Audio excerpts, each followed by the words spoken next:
Hello students, कैसे हो? उम्मीद है अच्छे ही होंगे। हालांकि लॉकडाउन के कारण थोड़ी सी इरिटेशन तो होती होगी, लेकिन कोई बात नहीं, बहुत जल्द हम लोग एक दूसरे से मिलेंगे। लास्ट क्लास में बेटा मैंने डिस्कस किया था first chapter of geography, size and location of India, और आज हम लोग डिस्कस करेंगे या मैं एक्सप्लेन करूंगी फिजिकल फीचर्स ऑफ इंडिया।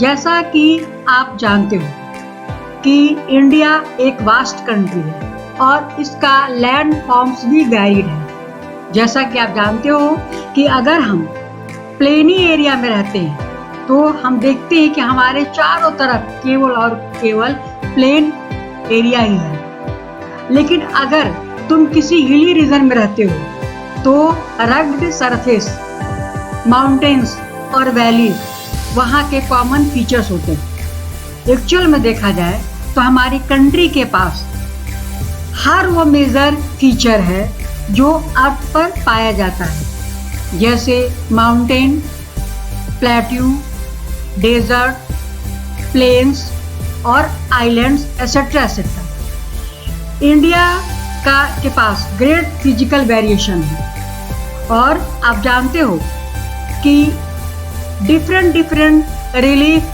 का मतलब हुआ वो पार्ट डिफरेंट जियोलॉजिकल पीरियड में फॉर्म्ड हुआ है और डिफरेंट रॉक्स के द्वारा। आपने जूनियर सेक्शन में पढ़ा होगा बहुत सारी चीज़ें, लेकिन मैं एक बार उसको शॉर्ट में आपको फिर से एक्सप्लेन करना चाहूँगी कि रॉक्स कई तरह के होते हैं। कुछ रॉक्स इतने हार्ड होते हैं जैसे मार्बल, और जिससे हम ताजमहल बिल्ड करते हैं।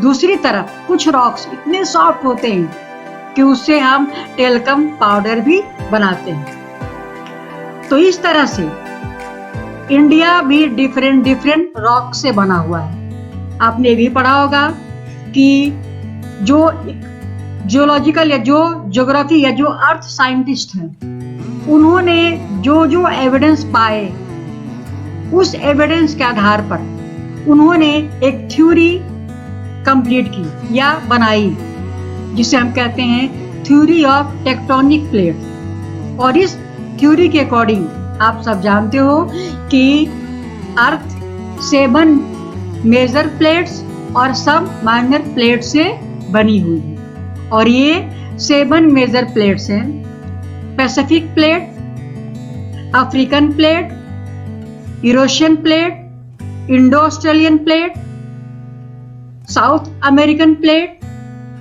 North American plate and Antarctica plate. आप ये भी जानते होंगे कि प्लेट्स के अंदर 24 आवर्स मूवमेंट होते रहते हैं और इस मूवमेंट के कारण प्लेट्स के बीच बहुत हाई स्ट्रेस होता है और उस स्ट्रेस के कारण कई तरह की एक्टिविटीज क्रस्ट पे दिखते हैं मिलियंस ईयर्स बाद, जिसे हम कहते हैं फोल्डिंग, फॉल्टिंग और वोल्केनिक एक्टिविटीज।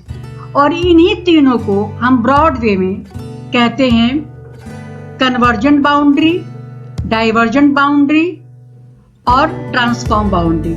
जब दो प्लेट एक दूसरे के करीब आते हैं उसे हम कहते हैं कन्वर्जेंट बाउंड्री। जब दो प्लेट एक दूसरे से पार अवे जाते हैं, दूर जाते हैं, उसे हम कहते हैं डाइवर्जेंट बाउंड्री। और जब दो प्लेट एक दूसरे के हॉरिजॉन्टली आगे पीछे होते हैं तो उसे हम कहते हैं ट्रांसफॉर्म बाउंड्री। ये आपने पढ़ा होगा। तो इस तरह से हम पाते हैं कि इंडिया के लैंड मास में बहुत बड़ा वेरिएशन है, एक ग्रेट वेरिएशन हमारे लैंड मास में है। सबसे पहले इंडिया का सबसे ओल्डेस्ट या one of the oldest land mass जो अर्थ का भी है वो है पेनिनसुला प्लेट्यू। पेनिनसुला प्लेट्यू सबसे ओल्डेस्ट लैंड मास है हमारे कंट्री का, और ऐसा सपोज किया जाता है कि ये इंडिया का सबसे स्टेबल जोन है। मतलब इसका मतलब ये हुआ, इट मीन्स कि जब तक अर्थ की लाइफ है तब तक हमारा पेनिनसुला प्लेट्यू भी रहने वाला है। दूसरी तरफ हिमालय और नॉर्दर्न प्लेन लेटेस्ट या रिसेंट टोपोग्राफी है और ऐसा माना जाता है कि हिमालय एक अनस्टेबल जोन है। इट मीन्स कि अगर आज हिमालय है, हो सकता है मिलियंस ईयर्स बाद हिमालय की जगह पे कुछ और हो। तीसरी जो फॉर्मेशन है हमारी वो है नॉर्दर्न प्लेन।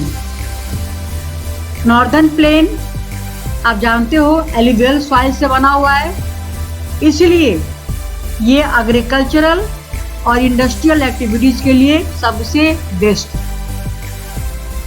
मेन एक और जैसा हमने अभी बताया पेनिनसुला प्लेट्यू।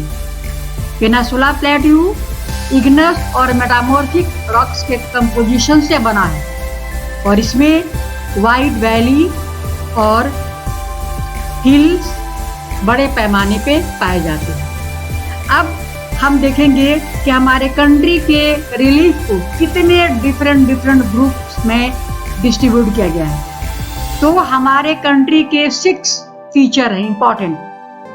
पहला द ग्रेट हिमालयाज, दूसरा नॉर्दर्न प्लेन्स, तीसरा पेनिनसुला प्लेट्यू, चौथा डेजर्ट, पांचवा कोस्टल प्लेन्स और छठा द आइलैंड्स। अब हम 1 बाय 1 एक फीचर को ब्रॉड वे में एक्सप्लेन करेंगे। बच्चों या स्टूडेंट्स, आप अपने मैप को भी फॉलो करते रहिएगा जो आपकी स्क्रीन पे दिया हुआ है। First topic is the great Himalaya. जैसा कि आप जानते हो कि जियोलॉजिकली हिमालय यंग और स्ट्रक्चरली हिमालय एक ओल्ड माउंटेन है और ये वर्ल्ड का one of the rugged mountains में से एक है। ये हमारे कंट्री के नॉर्दर्न पार्ट में फैला हुआ है और ये हमारे कंट्री के नॉर्दर्न पार्ट में वेस्ट टू ईस्ट डायरेक्शन में कवर किया हुआ है। वेस्ट टू ईस्ट एरिया को कवर अप किया नॉर्दर्न पार्ट में, ठीक उसी डायरेक्शन में जिस डायरेक्शन में हमारे कंट्री में इंडस और ब्रह्मपुत्र रिवर्स फ्लो करती है। ये माउंटेन सबसे लॉफ्टीएस्ट पीक को कंटेन करता है। ये माउंटेन आर्क का शेप बनाता है। आर्क वेस्ट टू ईस्ट अगर देखिए अपने मैप में तो हिमालय आर्क का शेप क्रिएट कर रहा है। माउंटेन जो हिमालय है, अगर आप मैप में देखोगे तो आप पाओगे कि हिमालय का जो ईस्टर्न पार्ट है वो वेस्टर्न पार्ट के कंपेयर में अधिक हाई है।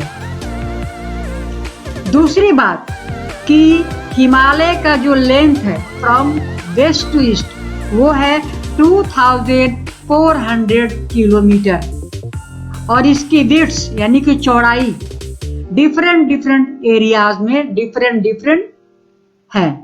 जैसे जम्मू एंड कश्मीर में हिमालय सबसे ज्यादा फैला हुआ है, सबसे ज्यादा चौड़ा है 400 किलोमीटर, जबकि अरुणाचल प्रदेश में इसकी विड्थ ओनली 150 किलोमीटर है। हिमालय के पास 3 लॉन्गिट्यूडनल पैरेलल रेंजेस हैं। First Himadri, second Himachal, third Shivalik. मैं इन्हें ब्रॉड वे में डिस्क्राइब करूंगी क्योंकि इसमें से क्वेश्चन पुटअप होते हैं। तो सबसे पहले हम डिस्क्राइब करेंगे हिमाद्री को। हिमाद्री हिमालय का सबसे नॉर्दर्न पार्ट है और साथ ही साथ हिमाद्री को हम दूसरे नाम से भी, अदर नेम से भी जानते हैं, जैसे ग्रेटर हिमालय और इनर हिमालय और हिमाद्री। हिमाद्री का एवरेज हाइट 6000 मीटर है।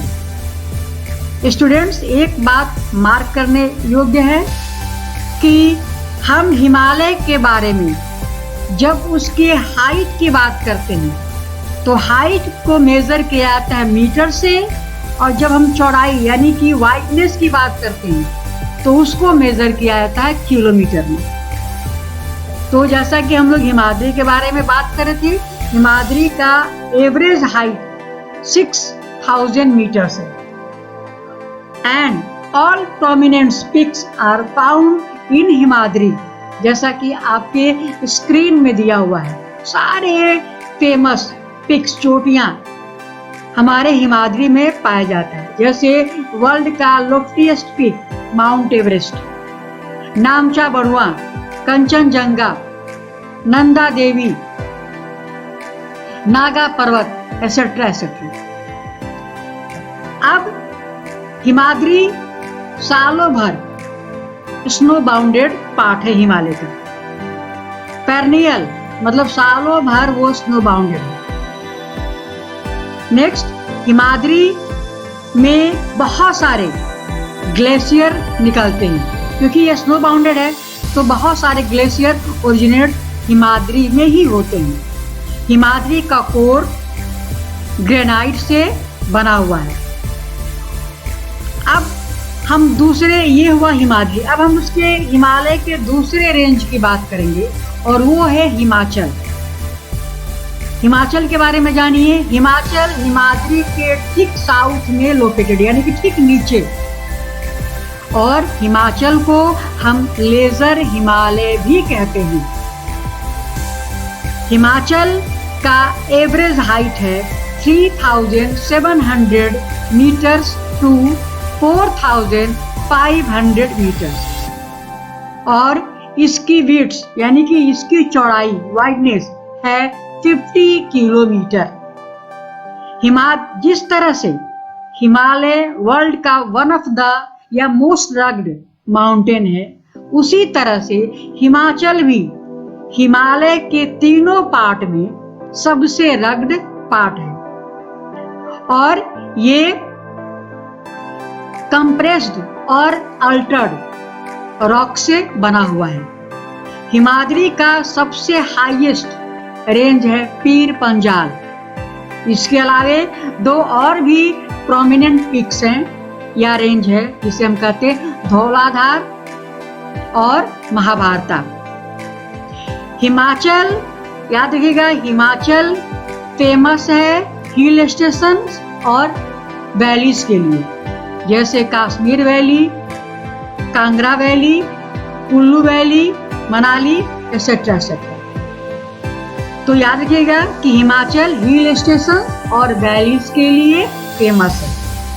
हिमाचल के ठीक नीचे यानी कि साउथ में, या इसे हम कहते हैं आउटर पार्ट ऑफ हिमालय, और ये है हमारा शैवालिक। शैवालिक हिमालय का फुटहिल भी कहा जाता है, निचला पोर्शन। सबसे नॉर्थ में हिमाद्री, मिडिल में हिमाचल और सबसे नीचे जो पार्ट है हिमालय का उसे हम कहते हैं शैवालिक। शैवालिक का एवरेज हाइट है 900 मीटर टू 1100 मीटर और इसकी चौड़ाई है 10 to 50 किलोमीटर। याद रखिएगा, शैवालिक का फॉर्मेशन हिमाद्री से निकली हुई नदियों के द्वारा लाए गए सेडिमेंट से फॉर्म्ड है या फॉर्मेशन हुआ है। इसलिए ये पूरा एरिया ठीक ग्रेवल और एल्वियम से बना हुआ है। एक चीज और आपने सुना होगा, पढ़ा होगा दून के बारे में, DUN, दून के बारे में। वो है क्या? Doon is like a valley, small valley. और हिमाचल और शैवालिक के बीच a longitudinal extension lying between Himachal और Shivalik is known as Doon. और कई सारे दून हैं, देहरादून, कोटली दून, पाटली दून, एसेट्रा एसेट्रा। अब ये तो हुआ हमारा लॉन्गिट्यूडनल एक्सटेंशन ऑफ हिमालय जो फेमस है। लेकिन याद रखिएगा कि इस लॉन्गिट्यूडनल एक्सटेंशन या इस लॉन्गिट्यूडनल डिवीजन के अलावे भी हिमालय के को कई दूसरे रीजनल नाम से भी जानते हैं। और कई सारे रीजनल डिवीजन भी है। और ये नेम रिवर वैली के अकॉर्डिंग हिमालय के पड़े हैं। मतलब क्या कि जो पार्ट जिन रिवर्स के बीच में है और वहाँ पे जो नाम है उस पार्ट का, उस नेम से हम हिमालय को जानते हैं। जैसे हिमालय का वो पार्ट जो इंडस और सतलज रिवर के बीच है, उसे हम कहते हैं पंजाब हिमालय। याद रखिए, सतलज रिवर, इंडस और सतलज रिवर्स के बीच के पार्ट को हम कहते हैं हिमालय का क्या? पंजाब हिमालय। फिर सतलज और काली रिवर के बीच के पार्ट को हम कहते हैं कुमायूं हिमालय। काली और तित्सा रिवर के बीच वाले पार्ट के हिमालय को हम कहते हैं नेपाल हिमालय। और तित्सा और दिहांग रिवर्स के बीच के पार्ट को हम कहते हैं असम हिमालय। इसके अलावे और भी कई सारे रीजनल नेम इसके हैं जो आपके लिए इम्पोर्टेंट नहीं है। अब जो हिमालय का ईस्टर्न पार्ट है, जिसे हम कहते हैं नॉर्थ ईस्टर्न, जो हमारे कंट्री का नॉर्थ ईस्टर्न पार्ट कहा जाता है, वो पार्ट हिमालय का ईस्टर्न पार्ट है। और ये ईस्टर्न पार्ट ब्रह्मपुत्रा रिवर के बाउंड्री को टच करता है। मतलब ब्रह्मपुत्रा रिवर पूरा वहां से क्रॉस करती है। और एक वर्ड आपने सुना होगा जूनियर क्लास में, गॉर्ज। रिवर के द्वारा जब किसी माउंटेन को कट करते हुए आई शेप में जो फीचर क्रिएट की जाती है, उसे हम कहते हैं गॉर्ज। तो दिहांग गॉर्ज के पास से हिमालय शार्पली बेंड होता है अपने साउथ की तरफ और पूरे हमारे ईस्टर्न बाउंड्री को कवर अप करता है। मतलब इंडिया के ईस्टर्न बाउंड्री को कवर अप करता है और इसे हम कहते हैं पूर्वांचल, हिमालय का पूर्वांचल और ईस्टर्न हिल्स एंड माउंटेन्स। या तो उसे हम पूर्वांचल कहते हैं या ईस्टर्न हिल्स एंड माउंटेन्स भी कहते हैं। ये हिल्स नॉर्थ ईस्टर्न स्टेट्स में रन करती है और ये hills totally composed bye strong sandstones, जो कि सेडिमेंट्री रॉक्स के पार्ट हैं। ये पूरा एरिया डेंस फॉरेस्ट से कवर अप है और यहाँ पे कई सारे कंटिन्यूअस रेंजेस और वैलीज हैं। और पूर्वांचल में कई सारे वैलीज या हिल्स पाए जाते हैं, रेंज पाए जाते हैं, जैसे Patkai hills, Naga hills, the Manipur hills and the Mizo hills. मैं समझ सकती हूँ बेटा, क्योंकि आज के लिए इतना ही, क्योंकि पहले इसको आप लोग डीपली पढ़िए, समझिए। नेक्स्ट डे मैं आपको क्वेश्चन दूंगी, उसको आप करके लाएंगे। फिर नेक्स्ट डे हम लोग नॉर्दर्न प्लेन और पेनिनसुला प्लेटू के बारे में ब्रॉड वे में डिस्कस करेंगे। Thank you.